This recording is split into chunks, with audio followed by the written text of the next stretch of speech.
Express yourself. Express yourself. That's a good question. You don't never need help from nobody else. All you got to do now. Express yourself. 1990, our surf class was called upon by the Surf Rider Foundation to be involved in the water testing program, and I was fortunate, just kind of by chance, to be in that surf class. Like, hey, cool, so simple. We were down at the beach every morning anyway.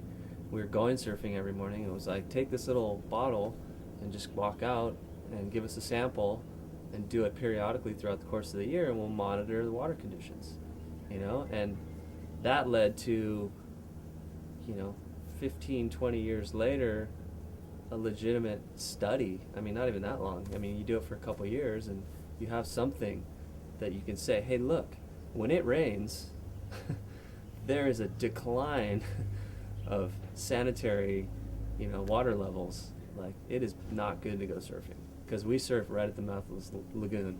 Uh-huh. And when it rains, it comes out. So and it was physical proof. Like, here it is. We did the studies. These kids tested it. We were part of it. We were a high school group. And it kind of like opened the door to like something greater. It was like, why isn't every high school class doing this, and every surf class up and down the coast? We should be monitoring all beaches and all lagoons and outlets. And it was just really cool to be a part of from the get-go. I've been involved with Surf Rider ever since. All you got to do now. Express yourself. It was probably 1995. We're all in France. We're in Hossegor, and there was some sort of election going on. Maybe it was for the mayor of that area, and we all went to Morris Cole's house that morning. And I remember I spray painted my hair black, and we all painted our face, and we had signs. It was kind of, I think it might have been around the time when they were bombing in Tahiti, around that time. And we did this protest walk the morning of the last day of the contest, and we walked because at that time the mayor had a vacation house right there, right around the corner. And we marched around in front of his house and held up our signs, and it was, at the time, I don't think I really understood, what do we, hey, I got a heat, man. It was really still, I was in that mindset of competing, but obviously something clicked in me that I wanted to be a part of that. And it was about, now that I think about it, was about the nuclear bombing in Tahiti, and we went and we protested, and we did our thing, and we got some media coverage, and it made an impact. And there's a lot of power in that. There's power in numbers, and there's power in, I don't want to use the word fame, but there's something about that, about being in that position where you have a responsibility, I believe, to use that in the right ways, to help to spread the awareness of things that you believe in. Whatever you do, Lord, do it good. I wasn't here. The local Cardiff Chamber of Commerce approached me to do an event here and put my name on it, and I was like, oh, that's weird. I felt like I'm still like competing on the tour, I don't feel like I fit that role yet. I really didn't feel like I was ready for it. But they're like, no, we want to make the Rob Machado Surf Classic. And I went, all right. My parents were like, yeah, let's do it. It'll be cool, great community event. And I wasn't even there the first year, which was weird. But I was traveling, and but the next year and the year following, when I was coming down to this event and starting to see the power of the community and their response to everything, I remember, I think it was the second or third year, I had Jack Johnson come and play, the whole concept of having a community event like that and bringing together all these people in a community, to me was really eye-opening. It was like, wow, you have all these parents bringing their kids down to surf in this contest and just enjoy the music and the local, vendors and the local food, and it just is like, this is like a nice support to everyone around here that exists. What you're doing is what you're doing when you're doing what you look like you're doing. Express yourself. It's in the nature of surfers, whether they're professional surfers or free surfers, to give back. You're not focused on being a professional surfer. Yeah, you have a job, and it's just a different job. The art of being a professional surfer is intense. Like, I did it, and I take my hat off to those guys for doing it. The guys that are doing it now, I mean, it's a full-time gig. It's like you're constantly concentrating on your health, your fitness, your surfboards, your designs, your fins, your wetsuits, your boards for here, your boards for there. It's like, it's a constant evolution. That's professional surfing in a nutshell. So, like, and I think to be the best and to be really good at it, you have to be super committed to it. And you don't really have a ton of time to really focus your efforts elsewhere. So, but I think what's been happening is the companies have become really aware of it, and they're helping these guys. They're saying, hey, let us help you. For a good example was at the Hurley Pro.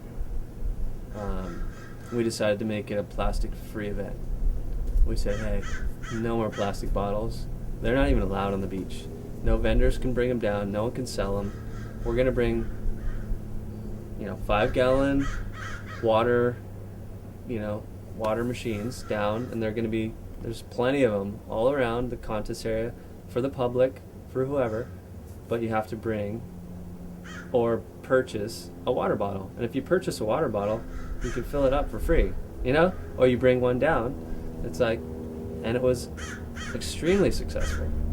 I don't have the numbers, but you've taken X amount of plastic bottles out of the trash, out of that event, and you've provided water for people, and it was great. And that's a model that should be expanded at every surf contest. It's like, first of all, we're professional surfers, or we're a professional sport, and our court or our playing field is the ocean, and it's the beach, which is like, people love to go to the beach. Like, why do your normal person goes down to the beach just to go down to the beach and go, oh, this is amazing, and we should be leading by example and leaving the beach way cleaner than when we got there, and that should be beach cleanups and not having plastic at events, and it's like, we should be running the cleanest events possible, because we are in the cleanest place in the world, really, and one of the most beautiful places, I think. So I think it's started, and it's only going to get better. And I think that companies are realizing it, and the water bottle thing has grown. It grew to the U.S. Open. Rip Curl at their event in San Francisco did it, and I think it's going to be really good. And as far as surfers as individuals, I think guys are doing their part. There's little programs going on here and there between guys, but I think the ones that are more in the limelight are the free surfers that can devote more time and energy to those things, like Rasta, Chris Del Moro. I mean, there's a good group of guys that are doing great things, and and it's just a matter of, it's like, we all have time.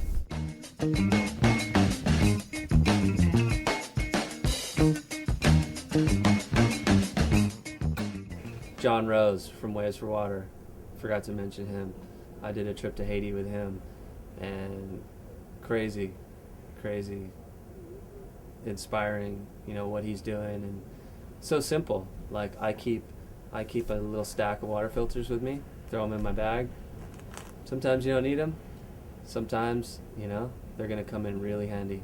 And, you know, you go to the right places, and if you can, you know, we were going into these villages in Haiti where they were drinking the foulest water I've ever seen. And you look at all these kids and they're all sick, and you're just like, wow, this is going to change their lives.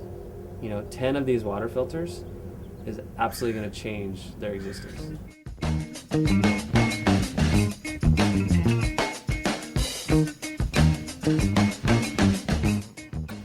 It's really growing right now. Like I said, I just came out of a nice meeting with, we put together a great little group of people kind of from all different aspects of the world, from music, from recycling, from global travelers, to really just brainstorm for the Machado Foundation, and to see where we can go and what we can do and kind of expand. You know, we've really been focused so far on the Cardiff School District, and we want to try and put together programs that you can take anywhere in the world and say, hey, look, if you raise a little bit of money, you know, and here's ways you can raise money, you can do these cool little programs, whether it's, you know, simple recycling programs, water bottle programs, bringing filtered water to schools. It's cool. We're trying to, we want to take everything that we've done here, because it's been successful and it's been such a good response, and just say, hey, look, everyone, like, don't, you know, we just want to share with you what we did. We raised the money, we made these programs happen, and they're out there, they're ready to happen if you want them to.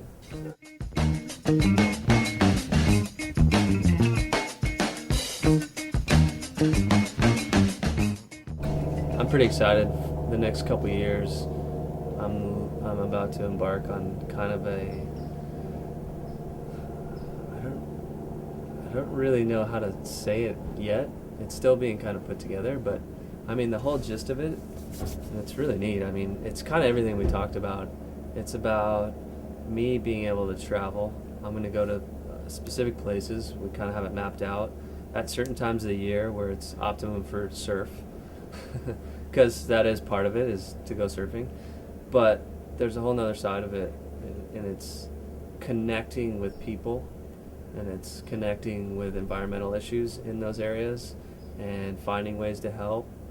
I want to be able to travel, to surf, to meet people, be inspired, maybe inspire people, environmentalism, and then giving back. Kind of more of an adventure with the potential to affect people in a positive way. I'll do it. I'll do it. Do it to it. Go on and do it. It's a lot of stuff. You can't crank it, you know, but when you go out, I mean, you can. Yeah, the gnarliest birds ever. I had one, like, literally attack me.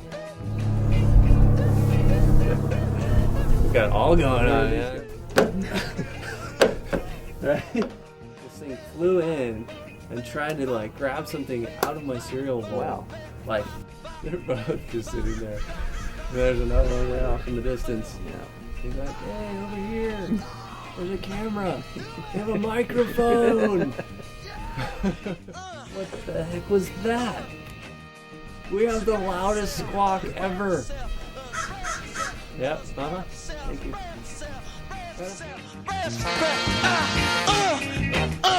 Whoa.